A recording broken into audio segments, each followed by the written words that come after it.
Hey everyone, thank you for being with us. Once again, we're lucky enough to have Dr. Hardt with us. Dr. Hardt is the founder, owner, and chairman of Biocybernaut. Dr. Hardt, thank you so much for being here. Doug, it is truly a delight to be with you. We always cover such wonderful topics. We do. And speaking of which, we've gotten a lot of questions about the recently released CIA documentation on the Gateway Project. And I'd really like to get your take on this.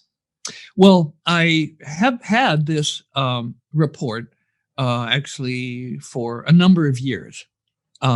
Recently, I have reread it, and it's a long report, 20 some pages. And I've highlighted it. And so what I suggest we do is we have a series of short conversations about the Gateway experience and the CIA report on it. And let this be the first of those. Love it. I know I speak for a lot of people out there kind of going through this. And I've been fortunate enough to hear some of your stories in the past of how close you've been to, let's just say, some of these programs and programs like this with the Biocybernaut and the Biocybernaut technology. I know I, for one, am excited to really dive into this. So we'll make this the number one, getting started. So those of you watching, just know, come back to our social media channels on YouTube or wherever you're watching this currently, and we'll have a series identified on here so you can do deeper dives. And springboarding off of that, I'd like to say before going on that I had the privilege of providing the Biocybernaut Alpha 1 training to two teams, two 12-man teams of U.S. Army Green Berets. I moved the technology to a secret Army base on the East Coast and provided this training. Now, while I was there, I had the opportunity to meet Major Ed Dames, who was doing the remote viewing programs for the CIA and for the Pentagon. And so I've been in touch with him more recently. And so there's a lot of sort of spin-off topics that we can discuss along the way. But right now, to the Gateway experience and the CIA report thereon. I had the privilege of actually meeting Bob Monroe, the founder of the Monroe Institute, where they developed the Gateway program. Now, it's based on binaural beats. I've never been a fan of binaural beats because it is an inducement technology. It's a do-it-to-you technology. I prefer to give people feedback when their brain is producing the desired activity. And so they learn internally how to generate the brainwaves that the Gateway program attempts to induce. It uses a technique called binaural beats. And there was, I think, a 1978 Scientific American article where they showed in some people that if you apply a 300 hertz tone to this ear and a 290 or a 310 hertz tone to the other ear, the difference being 10 hertz, and it will in some way induce the brain to produce or to resonate at that difference, which is 10 hertz. Now, the alpha waves, for example, are produced by pacemaker cells in the thalamus. And I think it is stretching credulity to imagine that evoking standing waves at 10 hertz in the cortex is going to do anything to the pacemaker cells deep in the thalamus.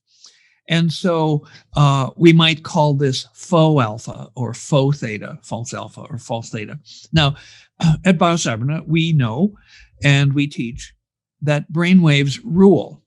And so any experience that you have is caused by what brainwaves you're running. Now, brainwaves can be changed by drugs, by sex, by meditation, by fasting, by Sufi dancing, by shamanic drumming, by meditation, by brainwave feedback training.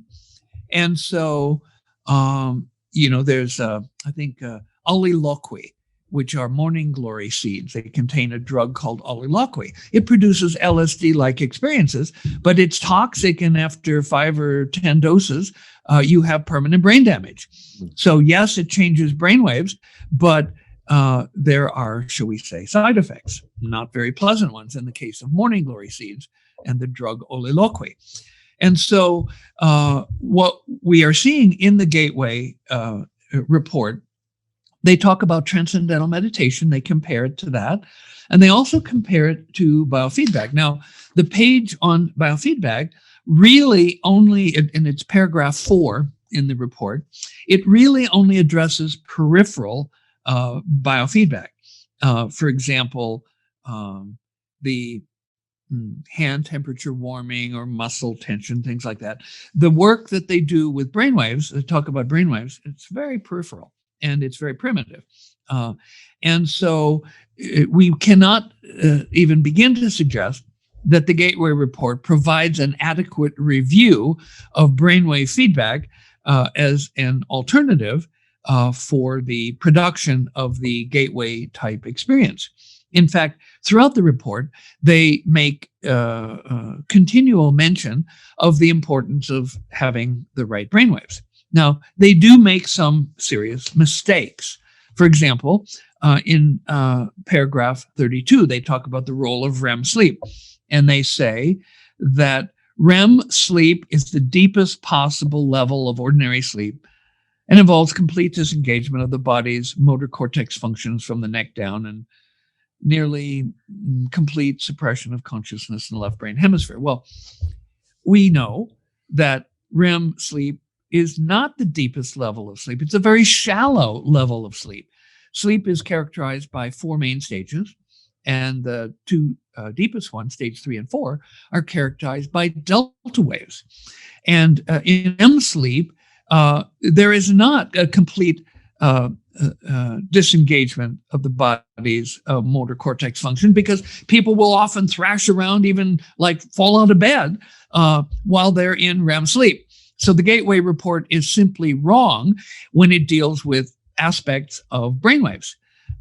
And because it's early and the people didn't know much about brainwaves. So this gives us an opportunity to bring in the correct and accurate science of brainwaves and address this to the very interesting phenomena that they describe. Now, one of the experiences is the out-of-body experience.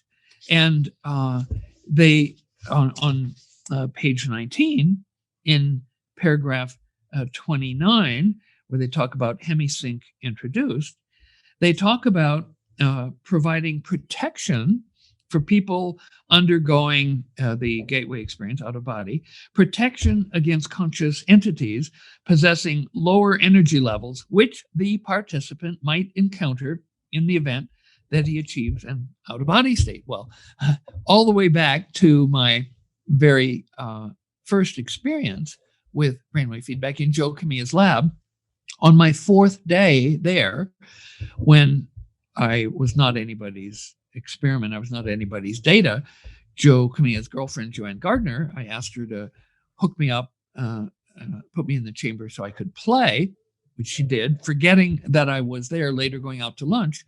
I had now mind you, I was a Protestant fundamentalist physics major. I just graduated with a bachelor's degree in physics.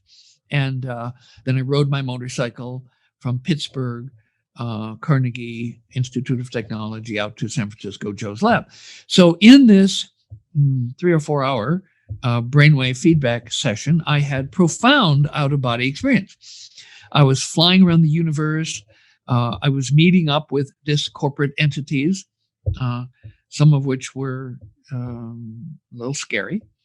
And so I totally relate to what they're talking about here. Now, and we've learned at Biocybernaut that people will routinely go out of body in their alpha trainings. And if they encounter discorporate entities, which is actually fairly common, we give them the simple instruction that you say to the presence, the entity, if you're not of the light, you must leave now. And they are obliged to do this. And so this makes the process very safe. Now, I will give you one example that happened back when I was still in California. We were on Martin Avenue in Santa Clara. And we had 5 chambers. lined up in a row. Here in Sedona, we now have 6 chambers on opposites, 3 on each sides of a chamber row. And this person was in chamber number 2 and was maybe session 4. And he became aware of a presence to his right. And it was a dark presence. It was hooded. It was wearing a robe with a hood. He couldn't see the face. That whole area was blacked out. And he said to it, "If you're not of the light, you must leave now."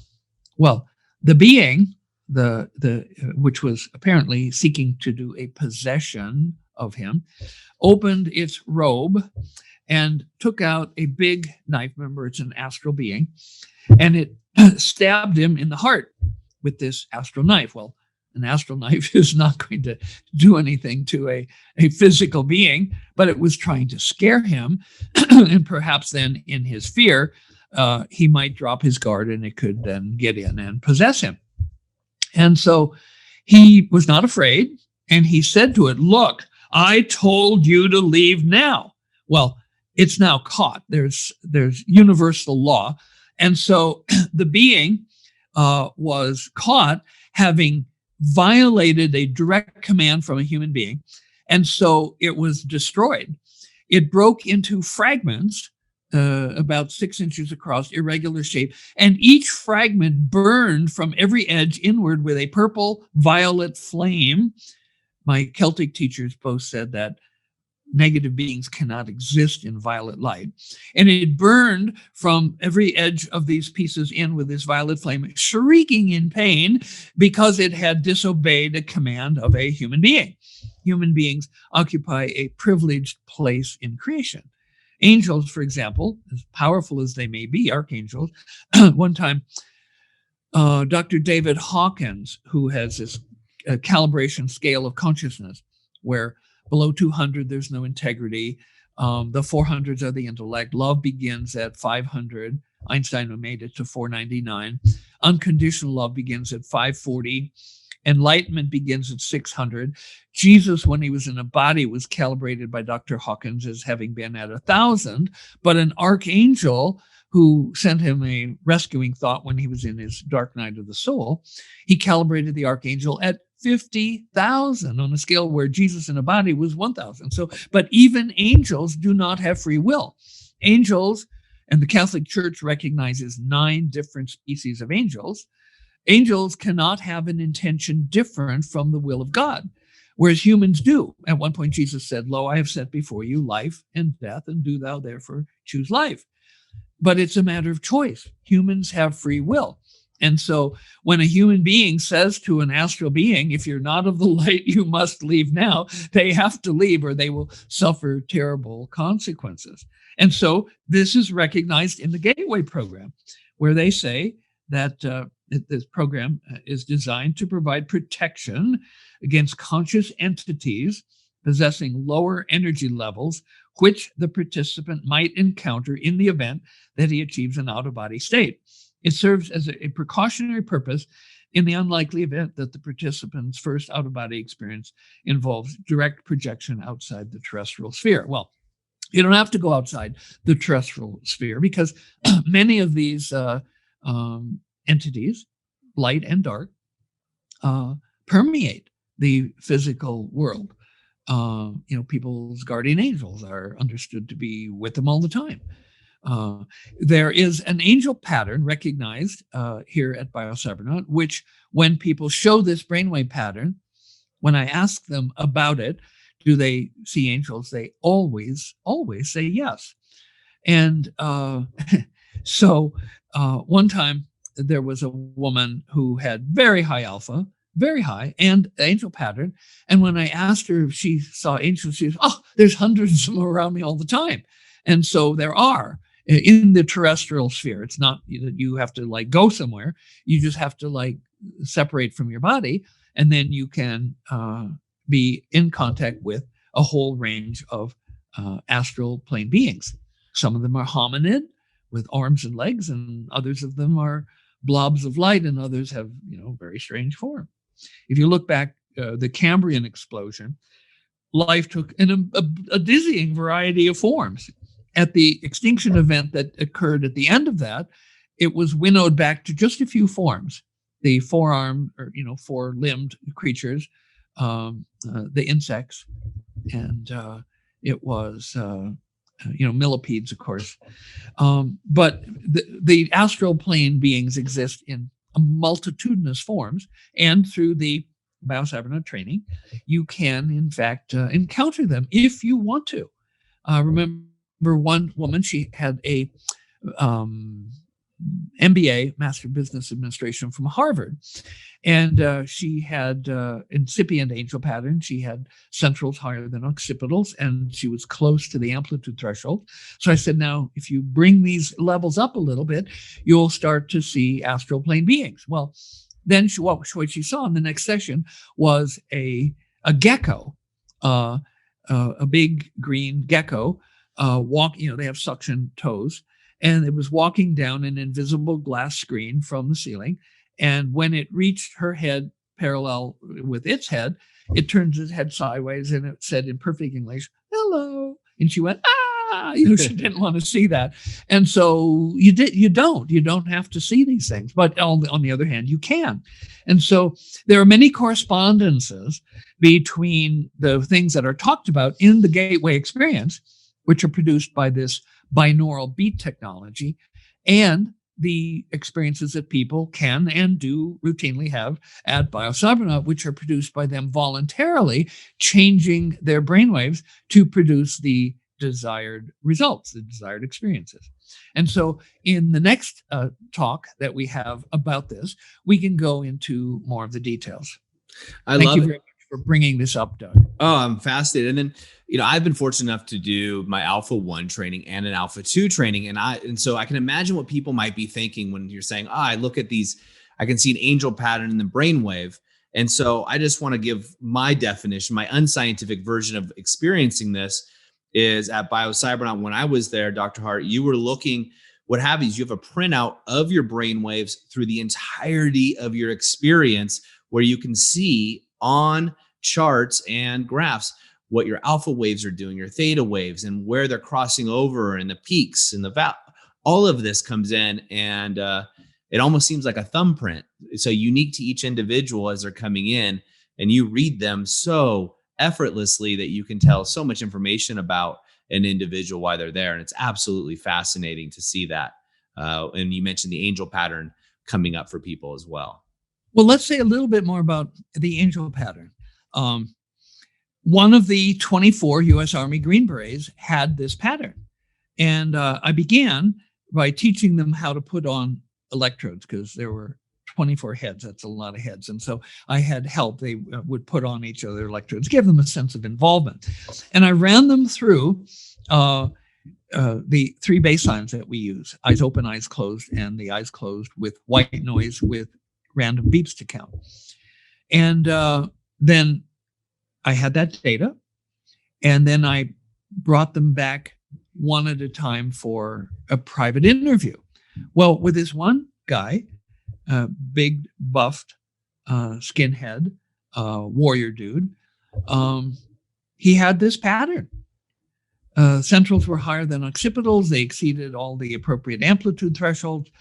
And I'm looking at the numbers. I'm looking at him. I'm looking at the numbers. I'm like, how am I going to say this?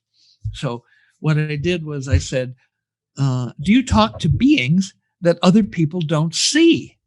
And he freaked out. He went back in his chair, almost tipped over. He's hyperventilating, having a panic attack, looking around like, did anybody else hear that? And he goes, how do you know? And I go, well, I see it in your brainwaves. He goes, how do you know? I see it in your brainwaves. He said, well, I've only told my best buddy on pain of death if he would ever tell anybody.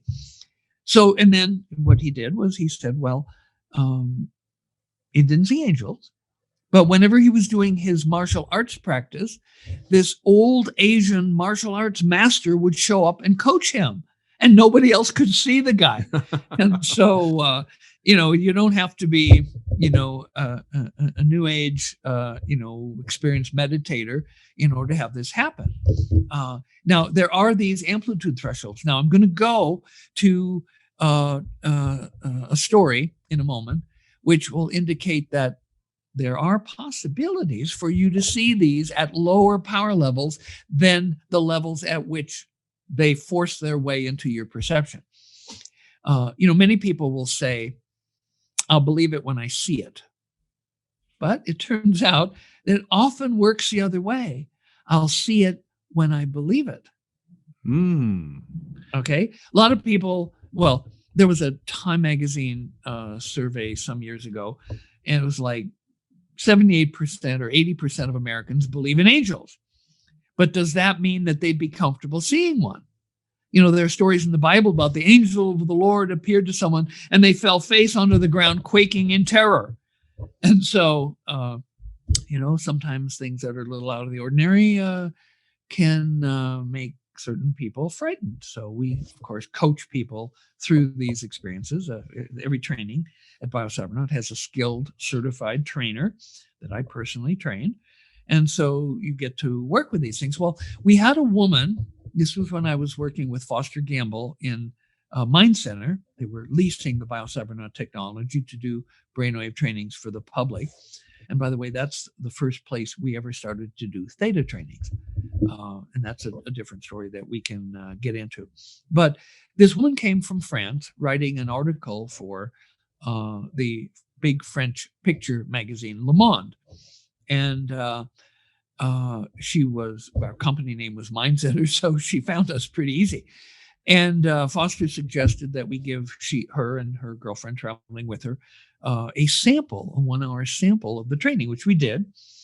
And she had centrals higher than occipitals, but the levels were way low, less than half of the levels that would normally be required for people to report they see angels.